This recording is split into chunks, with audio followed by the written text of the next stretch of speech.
မိမညံ့ရင်ယောက်ျားသမိုင်းဆိုးတယ်နော်မိမတော်ရင်ယောက်ျားတွေထူးချွန်တဲ့ယောက်ျားဖြစ်တယ် Bill Gates လူတိုင်းကြားဖို့တဲ့ Microsoft တီထွင်မှုတွေအများကြီးပဲ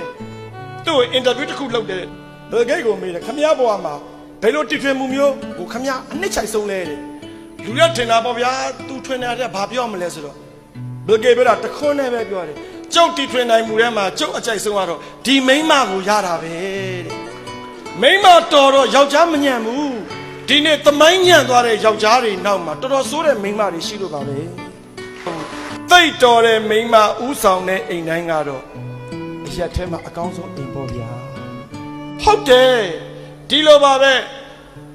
အိမ်ရှင်မတော်တော်များများစိန်တွေရွှေတွေငွေတွေစင်နိုင်တဲ့ယောက်ျားဆိုလို့ရှိရင်ကိုမောင်အိပ်ပြီလားဒါလင်ခေါ်လို့ကိုမဆုံးဘူးမရှာနိုင်ဘူးဆိုရင်တမျိုးတကယ်တော့စိန်တွေငွေတွေရွှေတွေစင်နိုင်တဲ့ချစ်သူယောက်ျားတဲ့ကိုယ့်ရဲ့အားနည်းချက်ကိုပုံကြီးမချဲ့တဲ့ယောက်ျားပို့ပြီးတန်ဖိုးရှိတယ်ဆိုတာမိန်းမနင်မသိဘူးဒီလိုပါပဲကိုယ့်ယောက်ျားအသက်ငယ်ရင်လည်းအသက်ငယ်လို့ဆိုအိမ်ရှင်မများအနိုင်ကျင့်ကြတယ်ကြီးရင်လည်းကြီးလို့ဆိုပြီးအဖိုးကြီးလို့ခေါ်ချင်တယ်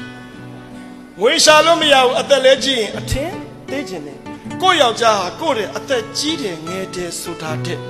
အသက်အရွယ်နဲ့မျှတဲ့ရှင်းချက်မှုရှိတဲ့ယောက်ျားကိုပိုင်ဆိုင်ထားရတာ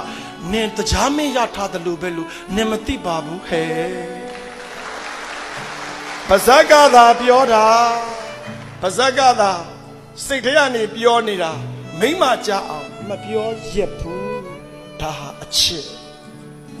အိမ်တော်ဦးစီးများရဲ့အချစ်ဒါကိုမိန်းမတွေကအနိုင်ယူချင်တယ်မိန်းမယောက်ျားတဲ့ကောင်းတဲ့အကြံဉာဏ်တွေလည်းရှိပါတယ်အဲ့ဒါကတော့ခိုင်းတတ်တယ်အမိန်ပေးတတ်တယ်